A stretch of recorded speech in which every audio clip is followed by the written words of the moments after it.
Hi everyone, welcome back to Cogent English. Don't make these mistakes in your communication. വളരെ common ആയിട്ട് എൻ്റെ ശ്രദ്ധയിൽപ്പെട്ട ഒന്ന് രണ്ട് മിസ്റ്റേക്സ് ആണ് ഈ വീഡിയോയിൽ ഞാൻ അവതരിപ്പിക്കുന്നത്. ആദ്യം തന്നെ മൈസെൽഫ് ഗിരീഷ്. യെസ്, ഈ സെൻറ്റൻസ് തന്നെ തെറ്റാണ്.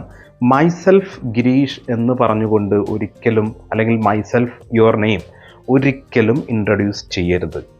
Okay, for communication, for understanding it is fine, but grammatically it is wrong. The reason is myself എന്നുള്ളത് ഒരു റിഫ്ലെക്സീവ് പ്രൊനൗൺ ആണ്. yourself, okay, himself എന്നിങ്ങനെ നമ്മൾ പറയാറുള്ള റിഫ്ലെക്സീവ് പ്രൊനൗണിൻ്റെ ഒരു ടേമാണ് മൈസെൽഫ്. അപ്പം മൈസെൽഫ് നമ്മൾ ആദ്യം വെച്ച് തുടങ്ങാറില്ല, സെൻറ്റൻസുകളിൽ മൈസെൽഫ് എന്ന് വെച്ച് തുടങ്ങാറില്ല. അപ്പോൾ ഏറ്റവും the best choice is my name is Girish. Alright, ഇനി രണ്ടാമത്തെ ഒരു മിസ്റ്റേക്ക്, സാധാരണ ഏറ്റവും കൂടുതൽ വരുത്താറുള്ള ഒരു മിസ്റ്റേക്കാണ് ഇനി പറയാൻ പോകുന്നത്. അതായത് one of my student is coming. One of my student is coming. നമ്മൾ എൻ്റെ ഒരു വിദ്യാർത്ഥി വരുന്നുണ്ട്.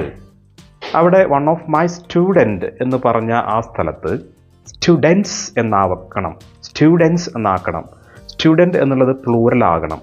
വൺ ഓഫ് എന്നുള്ള ഒരു ഫ്രേസിൻ്റെ കൂടെ നമ്മൾ മറ്റൊരു നൗണ് യൂസ് ചെയ്യുമ്പോൾ അതിൻ്റെ കൂടെ വൺ ഓഫ് മൈ സ്റ്റുഡൻറ്റ് എന്നതിന് പകരം students, one of my friends, one of my colleagues, okay, one of my colleagues, alright, അങ്ങനെ നമ്മൾ യൂസ് ചെയ്യണം. അപ്പം എൻ്റെ ഒരു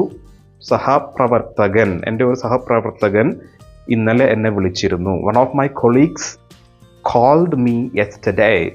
ഓൾറൈറ്റ്, അങ്ങനെയാണ് പറയേണ്ടത്. ഇനി മൂന്നാമത്തെ ഒരു മിസ്റ്റേക്ക് എന്ന് പറയുന്നത് ഇതാണ്. I and Rahul visited America. Okay, ഞാനും രാഹുലും അമേരിക്ക വിസിറ്റ് ചെയ്തു. ഇവിടെ എന്താണ് മിസ്റ്റേക്ക്? ഈ മിസ്റ്റേക്ക് നിങ്ങൾ കോമൻറ്റ് ബോക്സിൽ ജസ്റ്റ് ഒന്ന് സൂചിപ്പിക്കുക. ഐ ആൻഡ് രാഹുൽ, അല്ലെങ്കിൽ I and my friend. I and my friend are going to America. ഈ ഒരു സെൻറ്റൻസിലെ മിസ്റ്റേക്ക് എന്താണെന്നുള്ളത് നിങ്ങൾ കോമൻറ്റ് ബോക്സിൽ അറിയിക്കുക.